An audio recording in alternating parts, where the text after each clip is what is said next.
everybody, John Van Dyke here for New Jersey Exposed. Today is Tuesday, March 22nd, 2022.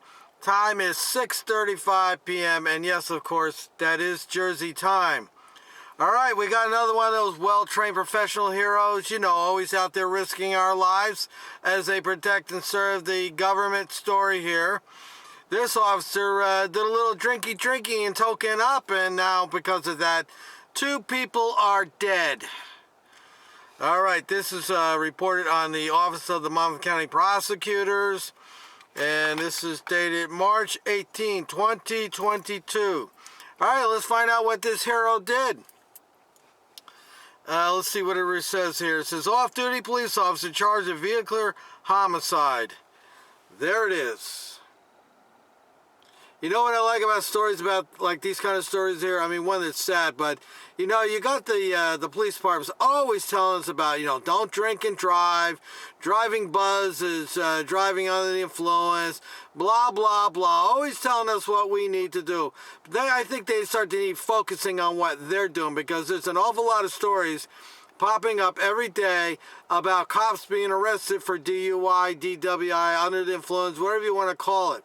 I don't cover the stories because they're not exciting. I know you people are so jaded now, and you're just, all you want to hear now are stories like, cops molesting children and pornography, because, I know how it is. It loses its luster, these luster stories, but in this case here, we're going to do the story because some people died.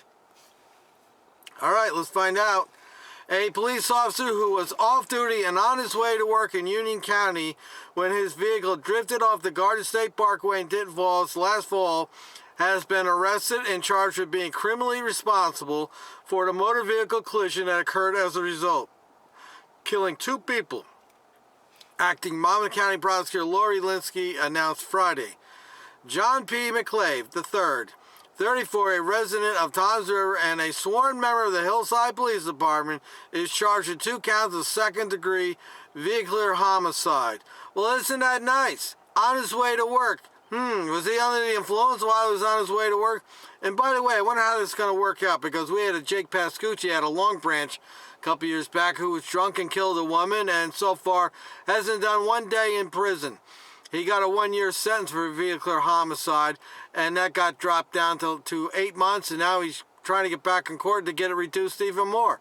So what are we saying here? Mr. McClave's going to get 1 year, 2 years, and he'll get his sentence reduced down to 16 months? All right, shortly before 7:30 p.m. on Saturday, October 9, 2021, members of the Denton Falls Police Department and Wayside Fire Company responded to a report of a collision that had taken place on Asbury Avenue in the area of the Parkway overpass. And I'm familiar with that little area there. There's nothing stopping you if you go airborne and go down the embankment. There's nothing stopping you from colliding with a car on Asbury Avenue. It's wide open. Upon arrival, officers encountered 2 involved vehicles, a 2018 GMC Canyon pickup truck driven by McClave and a 2020 Toyota Corolla driven by 40-year-old Angel L. Acevedo Jr. of Baltimore, Maryland. Acevedo and his wife, 35-year-old Daniela Correa Salas, sustained multiple severe injuries and were both pronounced dead at the scene. Wow, so the cops had to pull up on that, and, this truck landed on top of his car, no doubt. And these poor people, minding their business, were crushed and killed.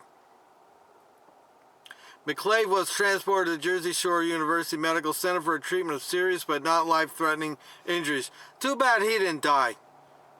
Isn't that how it goes? Good people die and the bad person survives. An investigation by the multi-jurisdictional Monmouth County Serious Crash Analysis Response Team and the Monmouth County Prosecutor's Office Fatal Accident Unit and the Denton Falls Police Department determined that McClave was driving his vehicle recklessly while under the influence of intoxicating substance at the time of the collision. The investigation further determined that McClave's vehicle did not change direction or slow down significantly after it left the parkway lanes, resulting in his vehicle becoming airborne upon hitting an embankment, eventually striking the car occupied by the victims. McClave was additionally issued summonses for reckless driving, failure to maintain lanes, failure to wear a seatbelt. Oh, a cop not wearing a seatbelt. Is anybody surprised? You know, they're always telling us to wear seatbelts. In fact, the police departments here in New Jersey will get grants from the state to put extra units out looking for people not wearing their seatbelt. But they are the biggest offenders of not wearing seatbelts.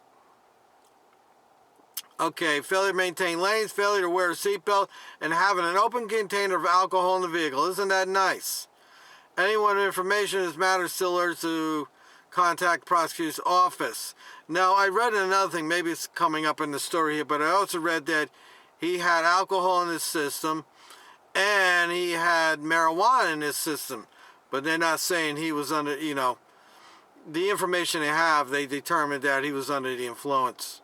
And this guy's going to work, so he toked up and had a few to drink before going to work. Isn't that nice?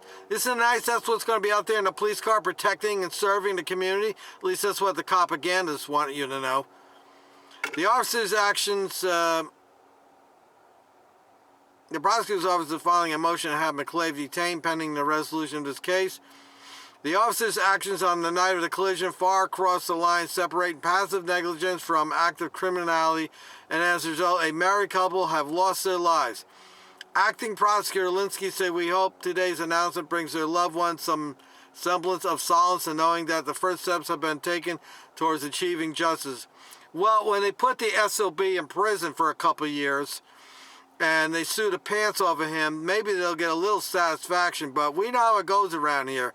They're quick on charging these gang members, but when it comes time to prosecuting things, they'll make deals. But then again, this cop here is out of Hillside, which is, I don't know, 45, 50 miles north of me.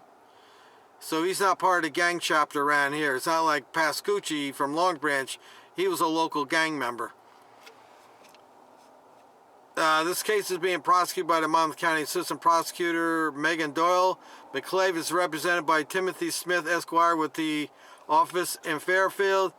If convicted of second-degree offense of this nature, McClave could be subject to a term of up to 10 years in state prison, with 85% of the term to be served before the possibility of parole for each count.